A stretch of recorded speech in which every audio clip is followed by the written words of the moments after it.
Depuis 1905, Albert Einstein est un savant universellement reconnu. E égale mc2, sa formule mathématique la plus célèbre, bien que personne ne soit capable de dire ce qui se cache derrière cette équation. Voilà le paradoxe. Einstein est le plus médiatique des savants, loin devant Newton et sa pomme, Pasteur et sa rage, il reste cependant le plus incompris de tous. En 1936, Charlie Chaplin le résume très bien. Lors d'une soirée londonienne, alors que la foule l'acclame en compagnie d'Einstein, il lui chuchote à l'oreille « Ils m'applaudissent parce qu'ils me comprennent et vous parce qu'ils ne vous comprennent pas ».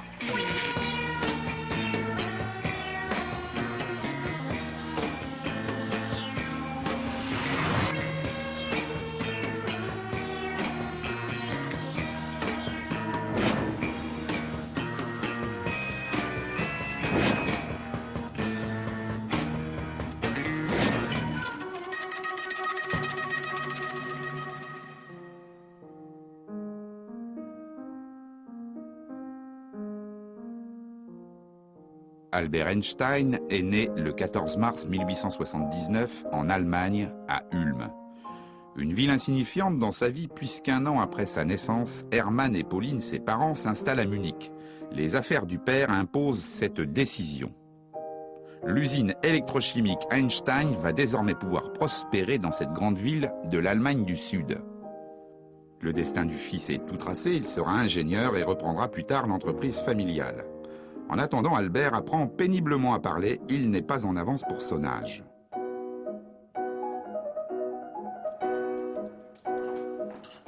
En 1885, Albert a 6 ans quand un événement se produit. Alors qu'il est malade et obligé de garder le lit, un souvenir va le marquer toute sa vie.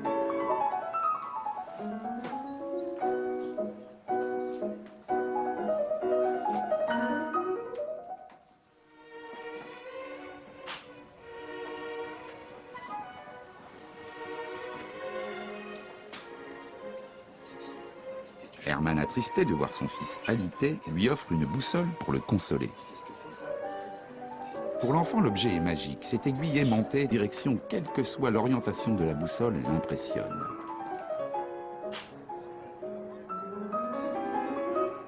Un moment inoubliable. Cette révélation, dira-t-il plus tard, va le conduire toute sa vie à chercher un ordre caché derrière l'apparence des phénomènes. Et de tous les phénomènes, il en est un à cette époque, la lumière qui n'a pas livré toute sa part de mystère. Cette lumière recèle en son sein un ordre caché, un incroyable secret qui va bouleverser la physique. Albert va bientôt le découvrir. Mais en cette fin de 19e siècle, la lumière, celle du soleil ou des étoiles, est en apparence comprise par l'ensemble des physiciens, en apparence seulement. Elle est considérée depuis longtemps comme une onde comme les rides que l'on observe à la surface de l'eau, une onde comme le son, un signal périodique qui se propage dans l'air.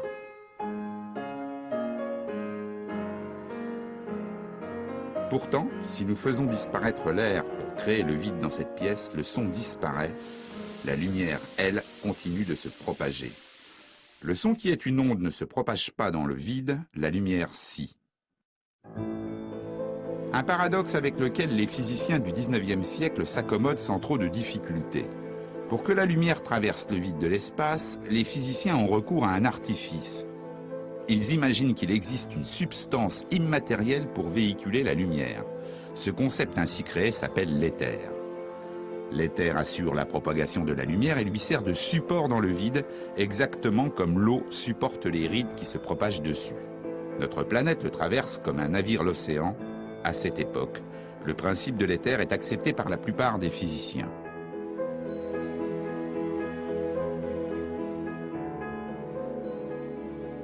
En 1887, 2 Américains, Albert Michelson et Edward Morley, font une expérience destinée à mesurer la vitesse de la lumière dans cet éther. Une expérience fondée sur la loi de composition des vitesses que tout le monde a déjà observée. Par exemple, quand un train avance dans la campagne à la vitesse de 100 km/h. Dans l'un des wagons, je lance une boule sur le plancher à la vitesse de 10 km/h dans le sens de la marche. La boule avance en réalité à 110 km/h par rapport au sol. Maintenant, je lance la boule toujours à la même vitesse, mais dans le sens inverse du mouvement du train. Cette fois, ma boule n'avance plus qu'à 90 km/h par rapport au sol. En 1887, Michelson et Morley supposent qu'avec la vitesse de la lumière, le même principe s'applique. Et lorsqu'un rayon lumineux est émis depuis la Terre, sa vitesse mesurée doit être différente suivant sa direction. Dans un sens, elle va s'additionner avec le mouvement de la Terre, dans l'autre, elle va se soustraire. Une différence minime mais mesurable pour l'époque. Et surprise à la lecture des résultats, dans les deux directions, la vitesse de la lumière est la même, 300 000 km/s. Les deux physiciens sont médusés. La lumière se joue de la physique, elle ne respecte pas la loi de composition des vitesses.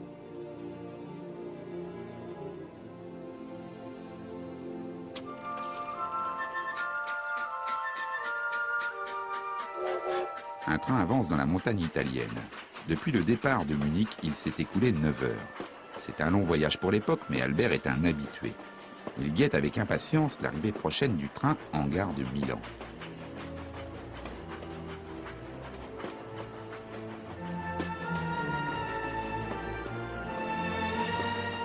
Albert est un garçon studieux, il a passé tout son voyage à étudier une encyclopédie scientifique et un traité de physique, ses uniques distractions.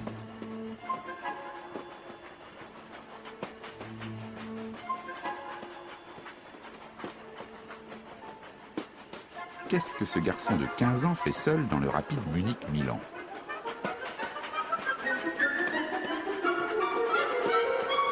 À 15 ans, Einstein est un adolescent assez original. Il est lycéen à Munich, dans un établissement où la discipline est militaire quasiment, comme elle l'était dans tous les établissements allemands à cette époque. Il ne supporte pas ça.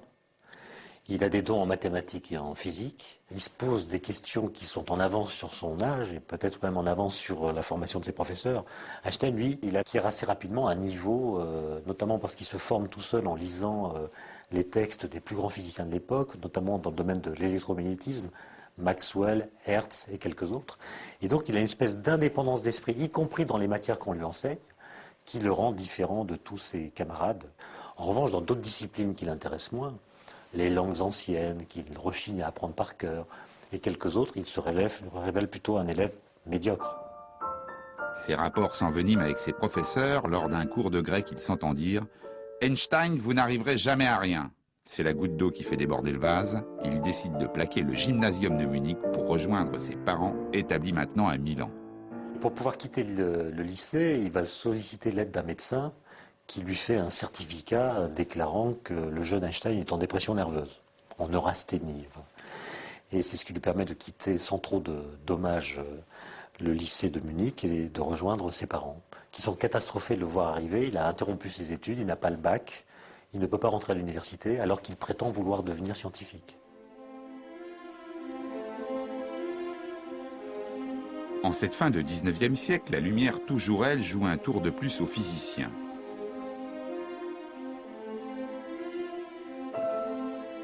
Cette fois, le problème se situe à la frontière de deux mondes, celui de la matière et celui du rayonnement qui s'en dégage quand un corps est chauffé. Quand on chauffe un barreau de métal, il se passe la chose suivante. Le barreau de métal commence par émettre de l'énergie, de la lumière, mais cette lumière n'est pas visible à l'œil nu. Elle est ce qu'on appelle dans l'infrarouge. Et puis quand on chauffe progressivement à plus haute température, on commence à voir du rouge, un rouge profond, puis un rouge plus brillant. Ça tourne ensuite au jaune, et puis après ça devient au-delà du rayonnement qu'on peut voir à l'œil nu, ça s'appelle le rayonnement ultraviolet. Les physiciens de cette époque n'arrivaient pas à mettre en équation ce simple phénomène de changement de couleur de la lumière émise par un corps qui est chauffé à haute température.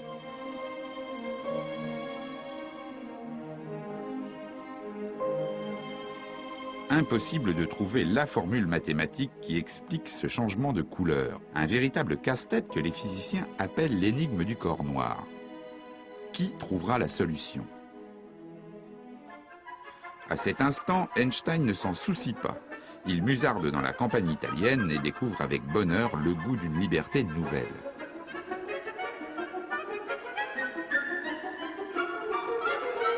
Albert a retrouvé sa famille à laquelle il vient d'annoncer sa décision de devenir professeur et d'abandonner ses études en Allemagne. Hermann, son père, et sa mère Pauline sont consternés.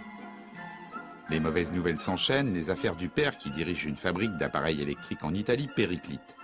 Hermann voyait en son fils un futur ingénieur susceptible de redresser sa société. Mais les parents ne sont pas au bout de leur surprise. Albert a pris une autre décision. Pour fuir le service militaire, il veut renoncer à la nationalité allemande. L'adolescent est ailleurs dans sa tête. Il sait déjà accaparer les mystères de la physique de l'époque et ses réflexions le transportent encore plus loin. Einstein a un oncle qui a une formation scientifique et qui va aider Einstein à apprendre des choses en matière de physique, par exemple. Il va discuter avec lui. Et Einstein lui écrit une lettre alors qu'il a 16 ans à propos de la question de la propagation de la lumière. Et Einstein se posait la question suivante. Que se passe-t-il si je suis à cheval sur un rayon de lumière? Est-ce qu'un observateur qui va à la vitesse de la lumière est capable de voir de la lumière partir de son propre référentiel?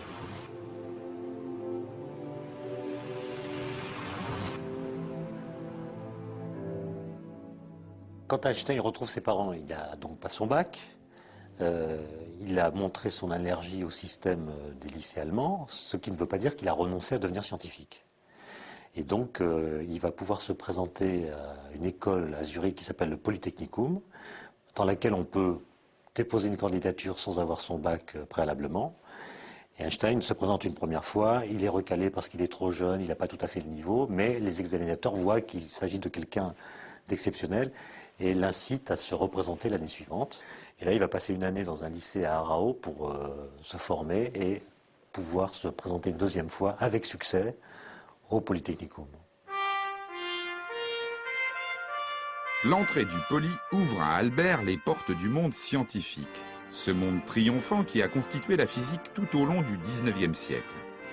À cette époque, Lord Kelvin, l'inventeur des degrés, déclare à un parterre de scientifiques: la physique est définitivement constituée avec ses concepts fondamentaux. Il y a bien deux nuages, celui du résultat négatif de l'expérience de Michelson et Morley, ainsi que l'énigme du corps noir. Ils seront rapidement résolus.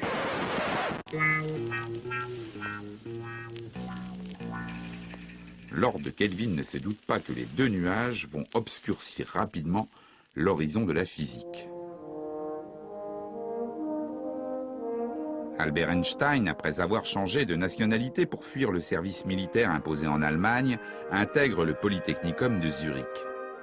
Dans la promotion de 96, ils ne sont que 5 à se diriger comme lui vers une carrière professorale, 4 garçons et une fille d'origine serbe, Mileva Marić. Elle est très intelligente, très intellectuelle même. Elle est affectée de certains problèmes physiques. Elle boite beaucoup, par exemple, à la suite d'une coxalgie qu'elle a contractée dans son enfance. Les parents d'Albert Einstein voient cette relation d'un très mauvais œil. D'abord parce que c'est une intellectuelle. Et ils voyaient plutôt pour Albert une sorte de mère au foyer docile et non pas une femme qui met en action sa pensée. Et avec Einstein, au contraire, ça va très bien se passer parce qu'ils peuvent discuter de sciences, de physique, s'écrivent des lettres d'amour tout à fait passionnées. Et donc, il s'agit d'une véritable histoire d'amour. Einstein s'épanouit intellectuellement au Poly. Il dévore avec passion les ouvrages des plus grands physiciens, lit les plus récentes communications ou les comptes rendus des dernières expériences. Ce qui intéressait Einstein, c'était la recherche, c'est-à-dire comment aller plus loin dans la connaissance que nous pouvons avoir de la matière. Et il avait l'impression que l'enseignement était en retard sur les questions qu'il se posait lui et pour lesquelles il voulait trouver des réponses. Donc la question de l'électromagnétisme notamment le fascinait et il a appris cette discipline dans tous ses recoins, dans toutes ses subtilités en autodidacte. Désormais, il sèche des cours. Albert voudrait mettre en évidence cet éther que la Terre traverse sans encombre. Les expériences se sont multipliées ces dernières années, elles n'ont rien donné. À son tour, il imagine un nouveau dispositif avec le matériel du laboratoire.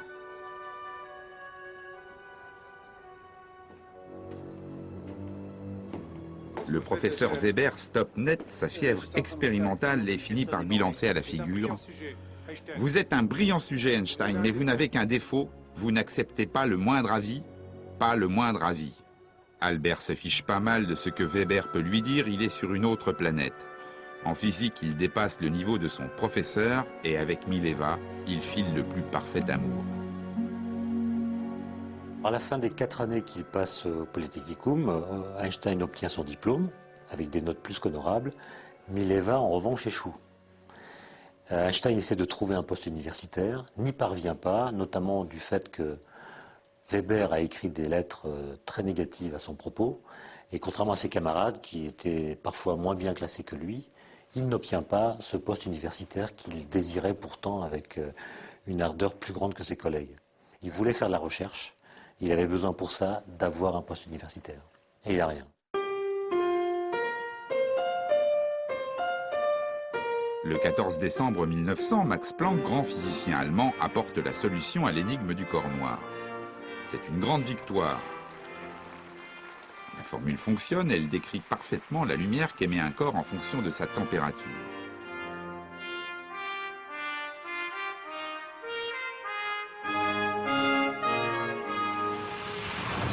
Mais Planck ne triomphe pas. Il présente son équation comme un acte de désespoir. La formule semble contredire la nature même de la lumière. De là à conclure que la lumière ne se comporte plus comme une onde, il n'y aurait qu'un pas pour Planck.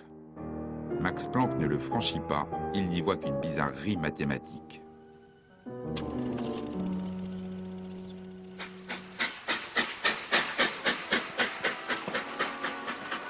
« 1901, l'année la plus noire de son existence.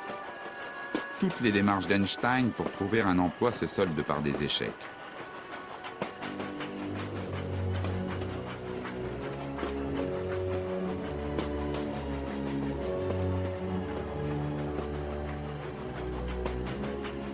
Ce qui ne l'empêche pas de retourner à Milan dans sa famille, il a décidé d'annoncer à ses parents son mariage avec Mileva.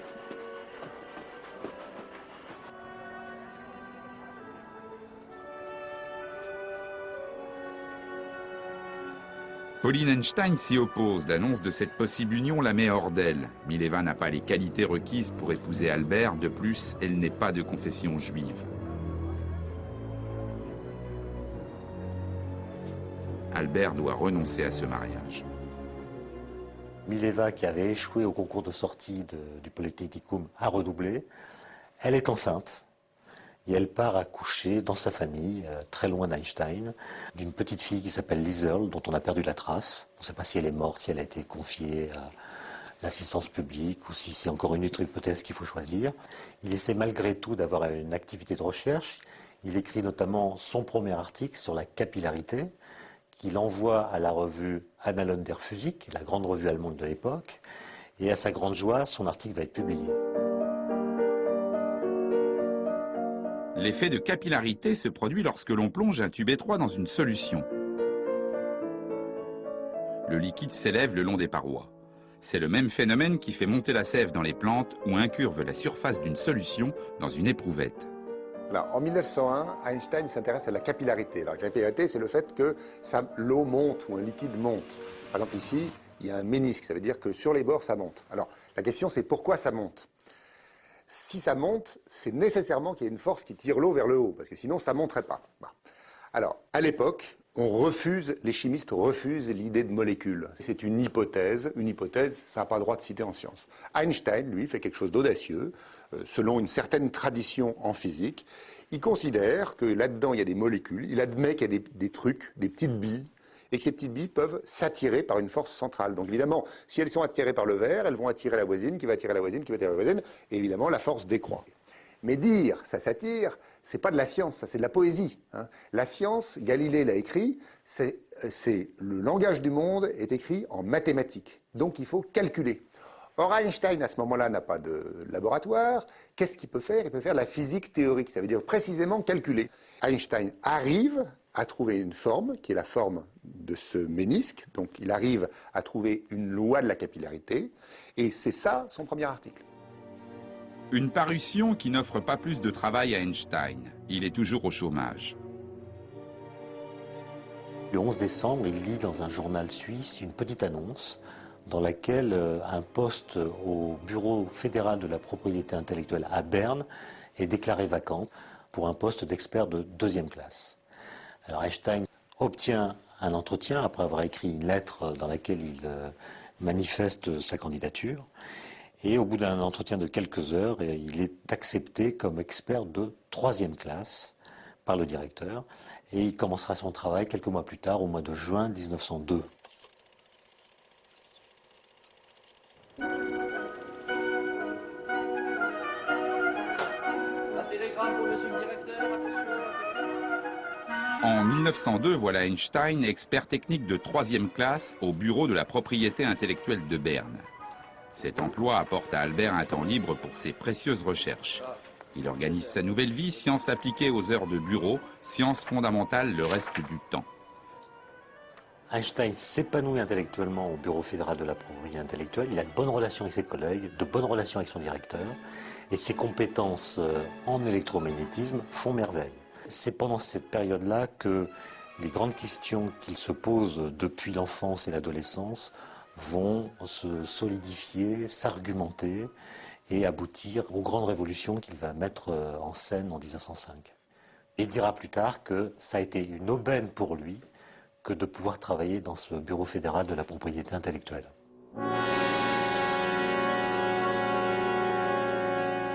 À la fin de l'année, son père meurt. Désormais, chef de famille, il prend un appartement sous les combles et invite Mileva à le rejoindre. Toujours en 1902, Philippe Lénard revisite l'effet photoélectrique, une curieuse manifestation de la lumière découverte par Hertz en 1887. Ce phénomène est utilisé de nos jours dans le fonctionnement de tous les capteurs solaires. L'effet photoélectrique découvert par Hertz, c'est le phénomène suivant. Quand vous envoyez de la lumière sur un métal, eh bien, cette lumière est capable d'arracher des électrons au métal et de produire un courant électrique. Alors, on ne connaissait pas le mot d'électron à l'époque. Ce que Hertz avait constaté, c'était qu'on produisait un courant. On produisait un courant lorsqu'on envoyait de la lumière avec suffisamment d'énergie sur un métal.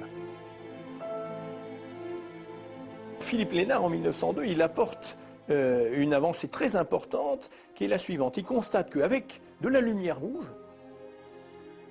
ça ne marche pas du tout. Avec de la lumière bleue, l'effet photoélectrique marche très bien. Il est capable de produire un courant électrique. Et ça, c'est paradoxal, parce que cette notion de lumière ondulatoire n'introduit pas de différence si importante que ça entre le rouge et le bleu. Et pourtant, quelle que soit la quantité de lumière rouge envoyée sur le métal, même s'il emploie, si vous voulez, une lampe rouge ou infrarouge beaucoup plus puissante que la lampe bleue, eh bien, elle n'est pas capable de produire de courant électrique, c'est-à-dire d'arracher l'électron du métal. Ça, c'est très paradoxal. En ce début de siècle, la lumière devient de plus en plus paradoxale. Définie comme une onde par Maxwell en 1840, elle ne semble plus en avoir les critères. Une nouvelle définition de cette lumière s'impose. Mais qui dans la communauté scientifique aura le courage de tout remettre en question? Personne. C'est l'impasse. Einstein saisit cette chance unique.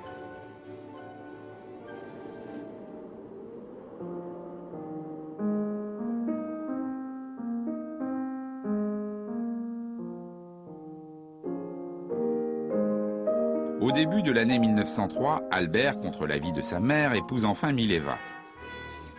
Un mariage entre deux témoins d'une grande simplicité.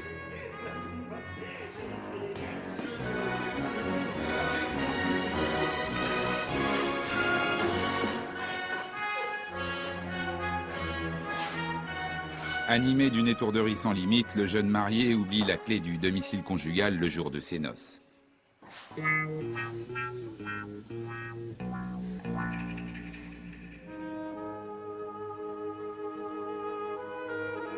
Einstein peut enfin recevoir des amis à la maison, une occasion de refaire sans fin le monde de la physique. Fidèle entre les fidèles, Marcel Grossmann, un ancien du Police, c'est un remarquable mathématicien, une aubaine pour Albert qui n'est pas le meilleur dans ce domaine.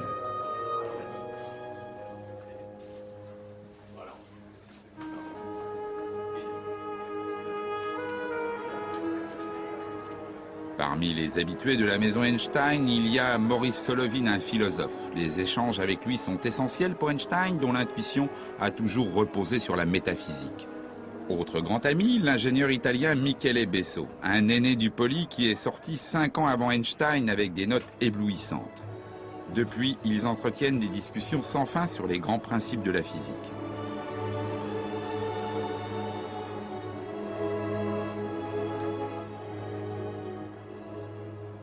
Une physique qui ne fait plus la joie de Mileva depuis qu'elle a raté son diplôme de fin d'études au Poly. C'est maintenant une femme au foyer, ailleurs dans ses pensées, et elle attend pour bientôt un heureux événement.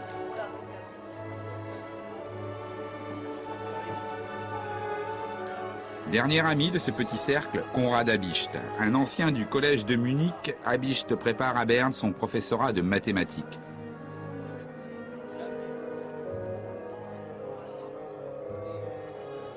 C'est grâce à eux qu'Albert peut tester et confronter ses idées. Il a en face de lui des interlocuteurs de qualité.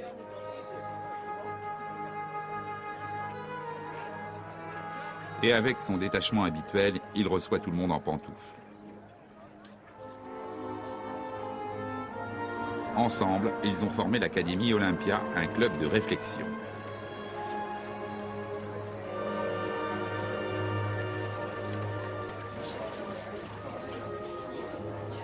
Ils discutent en marchant, ils boivent, ils s'amusent. C'est très gai, c'est pas du tout une académie triste. D'ailleurs, c'est une singerie d'académie, c'est pas une vraie académie. Ils jouent avec justement l'académie qui les a rejetés et essaient de faire les choses d'une façon beaucoup plus agréable que ce qu'on propose sur les bancs des universités. « 1904 est une année charnière pour Einstein. Cette année-là naît le petit Hans Albert. Einstein promène souvent son bébé, le modeste employé du bureau des brevets n'a pas les moyens de s'offrir une nurse. Mais en incorrigible voleur de temps qu'il est, il en profite pour étudier. Alors il s'arrête dès qu'il le peut pour sortir son carnet de notes et se plonger quelques minutes dans ses équations. Il a décidé de soutenir sa thèse pour la fin de l'année.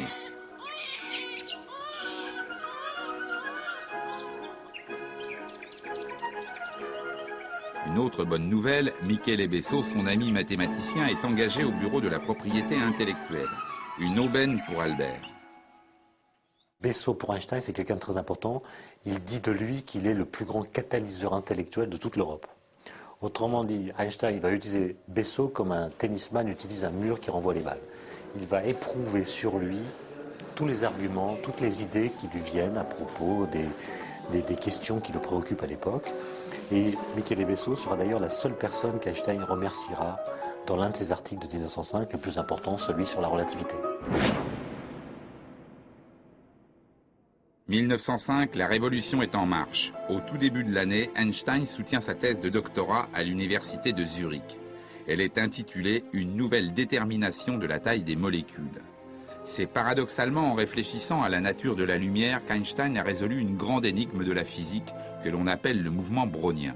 Ce phénomène a été décrit par Robert Brown en 1827. Robert Brown, donc au XIXe siècle, est un botaniste. Et alors, il va dans la nature, les botanistes vont dans la nature, ils regardent, bon. Et puis, à un moment, il tombe sur une pierre dans laquelle il y a une inclusion. Et là-dedans, il y a de la flotte, parce que quand les pierres se forment, elles peuvent emprisonner des liquides. Et dans cette inclusion, il y a des grains de pollen. Bon, là, jusqu'à présent, c'est pas très extraordinaire. Simplement, ces grains de pollen sont en train de bouger. Alors ça, c'est tout à fait anormal, parce que s'il est dans un caillou, ça veut dire que ça fait des années et des années et des années. Quand je dis des années, ça se compte plutôt par millions. Hein. Alors là, il n'y a pas de vivant qui subsiste. Le grain de pollen, il est mort. Comment se fait-il que ce grain de pollen bouge? Alors c'est ça, le mouvement brownien. Une goutte d'encre tombe dans un liquide. Progressivement, l'encre se dilue du fait de l'agitation permanente de certaines particules. C'est le mouvement brownien. Depuis près de 80 ans, aucun physicien n'en a percé son secret. Einstein, il ne s'y intéresse pas tellement, c'est pas le problème. Le problème, c'est que quand il a commencé en 1901 à travailler sur la capillarité, une de ses idées, c'était l'existence des molécules. C'est-à-dire, dans un verre d'eau, les molécules, ça serait comme des boules de billard, on les imagine qui se cogneraient dans tous les sens. C'est déjà ce que Boltzmann avait imaginé pour les gaz. Donc Einstein se dit, mais pour les liquides, est-ce que c'est pareil? Ah, mais alors attendez, imaginez un grain de pollen, un tout petit grain de pollen. Il est dans l'eau. Il y a donc des molécules d'eau qui vont le cogner par ici. Alors s'il y en a plus qui tapent là, il recule. Bon.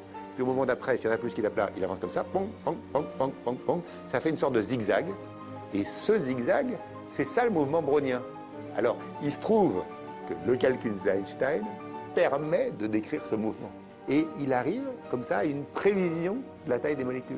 C'est un événement considérable dans la physique, parce que c'est la première fois dans l'histoire de l'humanité qu'on peut dire les molécules existent, nous connaissons leur taille. Au printemps 1905, Einstein propose sa thèse sur la détermination de la taille des molécules, accompagné d'un autre article en vue d'une publication à la revue Annalen der Physik. Cette fois, il s'attaque à la nature de la lumière. Dans ce début de XXe siècle, tous les physiciens sont persuadés que la nature de la lumière est ondulatoire. Et l'argument qui était avancé, c'était le fait que la lumière est capable de faire ce qu'on appelle des interférences. Un peu comme les vagues à la surface de l'eau sont capables de s'ajouter, de se combiner pour faire des grosses vagues ou bien des vagues négatives. Et la lumière semble avoir cette propriété. L'article d'Einstein sur la lumière s'intitule « Un point de vue heuristique concernant la production et la transformation de la lumière ». On dirait en langage plus actuel une façon d'envisager le problème de la production et de la transformation de la lumière. Einstein tire un trait finalement sur le caractère ondulatoire de la lumière pour proposer une démarche alternative, et c'est en cela qu'il appelle heuristique, dans laquelle la lumière est maintenant constituée de grains élémentaires, de particules qu'ils appelaient à l'époque les quanta et qu'on appelle maintenant, nous, simplement les photons. La démarche d'Einstein est vraiment révolutionnaire en ce sens qu'il introduit un concept qui est totalement différent. Il y a une énorme différence entre une onde bien régulière et puis un faisceau lumineux constitué de particules élémentaires, ces grains élémentaires, ces photons ou quanta à l'époque. D'après Einstein, la théorie qu'il propose aux annales est susceptible d'être vérifiée par l'effet photoélectrique. Einstein explique l'effet photoélectrique précisément de cette façon, en supposant que ces grains de lumière, ceux qui correspondent à la lumière bleue, ont suffisamment d'énergie pour exciter les atomes du métal. D'où la production de courant électrique et l'arrachage des électrons. Les grains de lumière qui ont une énergie trop faible, qui correspondent à la couleur rouge, eh bien ces grains de lumière n'ont pas assez d'énergie et ne peuvent pas exciter les atomes du métal et arracher les électrons du métal. C'est ça l'effet photoélectrique qu'Einstein explique magnifiquement dans son papier de 1905. Einstein met les pieds dans le plat en disant il faut, pour comprendre l'effet photoélectrique, renoncer à l'image que nous avons tous de la lumière. J'ai conscience de faire là quelque chose de scandaleux, mais je ne vois pas d'autre échappatoire. Non content de bouleverser les acquis théoriques de la lumière, Einstein enfonce le clou. En 1900, Max Planck a selon lui formulé ses équations sans admettre la réalité physique qu'elles recouvraient. Tout indiquait à Planck la véritable nature de cette lumière, il lui restait un pas à franchir qu'il n'a pas fait. Or, Max Planck, en plus d'être un savant mondialement reconnu, est le directeur de publication des Annales de la physique. Devant le caractère scandaleux de l'article, il est en droit de demander des modifications, voire de s'opposer à sa publication. Planck réagit très bien, il comprend toute l'importance en fait de la contribution d'Einstein, bien que cette contribution lui révèle un petit peu qu'il aurait pu aller lui-même au-delà de sa théorie, mais il y a eu une charnière, c'est l'esprit révolutionnaire d'Einstein, disons sans limite, sans borne, qui lui a permis de franchir le pas que Planck n'avait pas osé faire, entre guillemets. Planck accepte le papier d'Einstein, bien qu'Einstein ne soit pas connu, bien qu'il n'ait pas de poste universitaire, il n'est pas membre de l'académie, il est complètement inconnu, outsider, comme on dirait aujourd'hui. Et Planck reconnaît que les arguments d'Einstein méritent d'être discutés et donc accepte que le papier d'Einstein soit publié. En laissant paraître l'article d'Einstein, Planck fait preuve d'une audace incroyable. Il apporte sa caution scientifique indispensable à une théorie qui n'est encore qu'une hypothèse. De ce coup de pouce va naître entre les deux hommes une complicité qui ne se démentira plus jamais.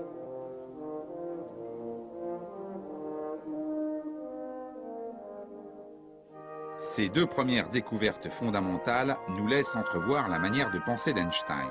Claude Cohen-Tanucci, prix Nobel de physique 1997, nous l'explique.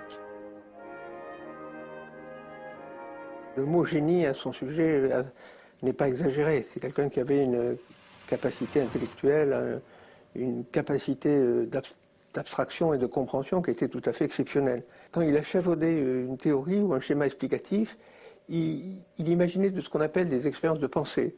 Ce sont des expériences qui sont à une époque donnée au-delà de nos possibilités techniques, qui sont trop difficiles à faire. Par exemple, à l'époque, il était impossible d'observer un seul atome ou un seul électron. Mais on peut toujours imaginer qu'on va faire cette expérience, et en analysant cette expérience au moyen des grands principes dont on dispose à l'époque, on peut essayer de faire des prédictions et de voir si on n'aboutit pas à des contradictions. Et ce schéma des expériences de pensée est extrêmement utile parce qu'il permet de tester la solidité d'une explication théorique. Il essaye de voir si cette explication théorique qu'on essaye de proposer n'aboutit pas à des contradictions. Et si elle aboutit à des contradictions, bien sûr, il faut l'éliminer. Donc c'était pour lui un guide sûr pour tester la validité d'une explication. Il a vraiment systématisé cette démarche intellectuelle. Il en a montré toute la puissance et toute la fécondité.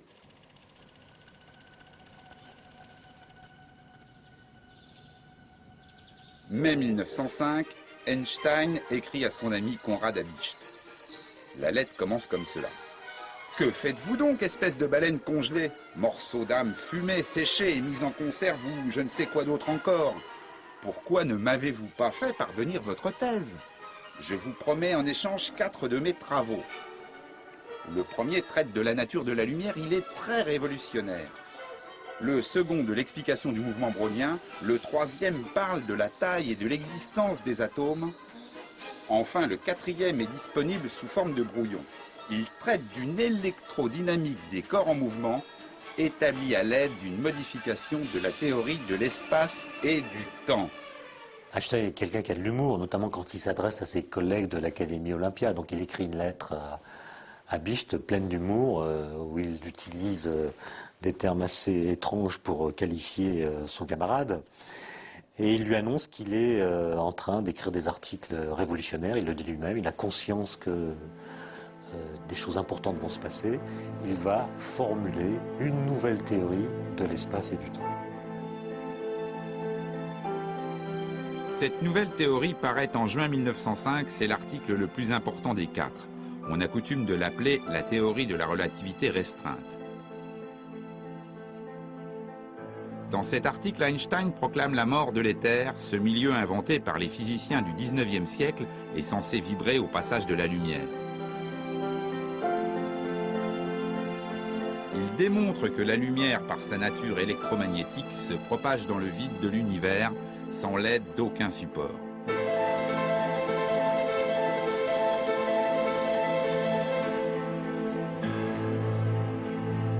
L'éther exit de la physique avec Einstein, et une deuxième conséquence, c'est que ça change tout à fait l'interprétation de l'expérience de Michelson-Morley. Au lieu d'être un échec, ce qu'elle était du point de vue de Michelson-Morley, puisqu'ils n'arrivaient pas à voir ce qu'ils auraient dû voir, pensait-il, Einstein démontre que cette expérience est une vérification d'un des postulats essentiels de la nouvelle physique qu'il crée, le principe de relativité et le postulat de constance de la vitesse de la lumière. Einstein prouve que la vitesse de la lumière est constante. Elle va invariablement à 300 000 km/s dans toutes les directions, quelle que soit sa vitesse d'observation. Du fait de cette constance, la lumière ne se plie pas à la loi de composition des vitesses, une des raisons pour lesquelles, en 1887, Michelson et Morley n'ont rien détecté dans leur expérience. Le rayon lumineux se propageait à la même vitesse dans les deux directions. Dans sa théorie de la relativité restreinte, Einstein dynamite aussi le concept de temps. Avant Einstein, le temps était conçu depuis Newton comme quelque chose d'absolu, d'universel, qui était comme un grand rythme, qui battait comme un cœur, le cœur de l'univers, qui bat également pour tous les êtres, alors qu'Einstein nous dit essentiellement la chose suivante, il y a autant de temps que d'observateurs. Prenons un exemple, si vous avez deux horloges de même fabrication, une horloge qui reste sur Terre et l'autre qui part avec une grande vitesse et puis qui revient vers son horloge jumelle ensuite, Einstein nous dit que l'horloge qui revient ne marquera pas le même temps que l'horloge qui est restée sur Terre. Et pourtant, si on remplace l'horloge qui se déplace par un être humain ou n'importe quel être vivant, il n'aura jamais le sentiment que le temps se ralentit. Et c'est ce point-là qui est le point central de la théorie de la relativité, et seul Einstein l'a pensé en juin 1905. Le physicien Paul Langevin a imaginé dans les années 20 une métaphore pour illustrer cette relativité du temps. C'est le fameux paradoxe des jumeaux de Langevin. Ignition sequence starts. 6, 5, 4, 3, Deux frères jumeaux, l'un part voyager dans l'espace, mais à une vitesse immense, proche de celle de la lumière. L'autre reste sur Terre. Le temps passe. C'est un long voyage, un très long voyage. Un beau jour, son frère revient et, ô surprise, il est plus jeune que lui. À cause du voyage passé à une immense vitesse, le temps propre de celui qui est parti s'est écoulé plus lentement que pour celui qui est resté sur Terre. Cette perspective relativiste qui se produit à une grande vitesse peut paraître déconcertante, elle fait partie désormais de notre quotidien. Le GPS, le Global Positioning System, est une technologie qui nécessite la présence d'horloges embarquées à bord de satellites associées à une horloge mère restée sur Terre. Or, la vitesse élevée des satellites provoque un effet relativiste qui ralentit le temps propre des horloges en orbite. Résultat, l'effet impose de corriger un écart de 38 millisecondes par jour qui correspond à l'arrivée à une erreur de positionnement de l'ordre de 11 km. Une dérive inadmissible corrigée en permanence automatiquement, conformément aux prévisions d'Einstein un siècle auparavant.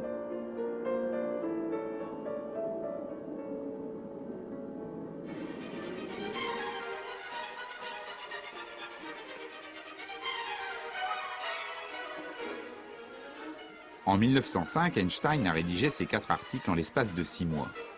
Au mois d'août, il écrit de nouveau à son camarade Konrad Habicht. Cette fois, il ne le traite pas de tous les noms, mais simplement lui fait part d'une nouvelle intuition. Il écrit à nouveau à Habicht au cours de l'été 1905 en disant qu'il a mis le doigt sur quelque chose de très important qui est l'équivalence entre l'inertie, la masse, et puis l'énergie.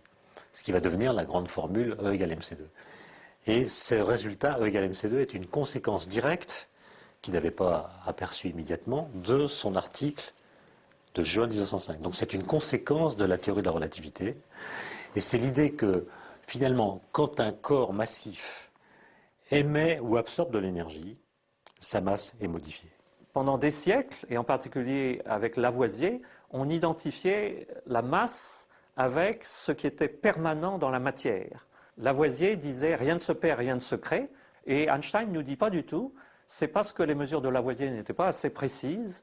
Eh bien, s'il y a un dégagement d'énergie chimique, de l'énergie thermique ou autre, il va y avoir un changement de masse parce que finalement, la masse recèle une énergie cachée énorme.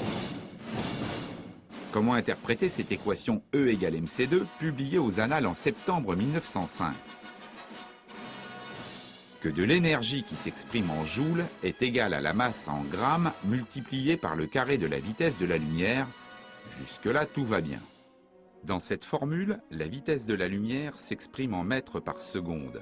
C'est 300 millions de mètres par seconde multiplié par 300 millions de mètres par seconde. Un nombre gigantesque, 9, suivi de 16 zéros. On comprend facilement que dans cette formule, très peu de masse va produire énormément d'énergie. Mais où trouver cette masse si infime soit-elle? À l'époque d'Einstein, on ne la connaît pas encore. À l'heure actuelle, on la fabrique dans des réacteurs nucléaires qui cassent en permanence les noyaux atomiques de la matière. Au cours du XXe siècle, les physiciens ont exploré toutes les facettes différentes de cette formule E égale mc2. Il y a des physiciens qui transforment de la masse en énergie. Par exemple, les physiciens qui s'occupent des centrales nucléaires, ils prennent de l'uranium-235, ils s'arrangent pour que cet uranium fissionne, donc se coupe en 2 noyaux plus légers. Et dans ce processus, il y a une perte de masse. Les produits finaux sont plus légers que le produit initial. Et cette perte de masse, c'est de l'énergie, qu'on appelle l'énergie nucléaire. Le phénomène inverse aussi est possible et encore plus remarquable, c'est-à-dire que vous pouvez partir d'avoir uniquement un système de lumière, donc par exemple 2 grains de lumière qui vont à la rencontre l'un de l'autre, et vous pouvez, lors de la collision de ces 2 grains de lumière, créer de la masse, créer de la matière, créer des électrons, des positrons, ou même des protons, des antiprotons. Et ça, c'est ce que l'on fait tous les jours dans des accélérateurs de particules au CERN, par exemple.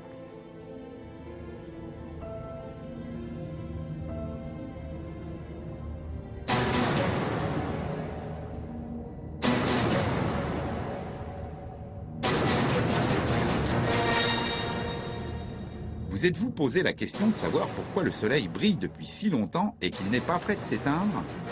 Il est la manifestation quotidienne et remarquable de l'équation E égale mc2.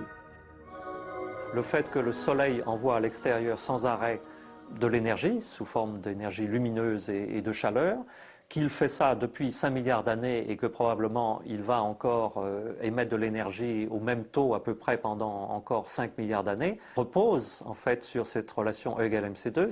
Toute cette énergie lumineuse, elle vient en fait d'une perte de masse au centre du Soleil. Donc la brillance du Soleil est une preuve journalière de la validité de la relation d'Einstein E égale mc2. On pourrait penser qu'après toutes ces découvertes surprenantes, la gloire est au rendez-vous. Il n'en est rien. Les physiciens sont déroutés par les trouvailles de cet inconnu, et malgré le soutien sans faille de Planck aux nouvelles théories d'Einstein, la communauté scientifique va mettre du temps pour en comprendre le sens. 4 années de plus pour le jeune Albert au bureau de la propriété intellectuelle de Berne. Son directeur, Friedrich Haller, se soucie comme d'une guigne des photons, de la relativité restreinte ou du mouvement brownien. Il ne reconnaît en Einstein que ses seules qualités professionnelles. Le voici nommé expert de 2e classe au bureau des brevets avec augmentation de salaire.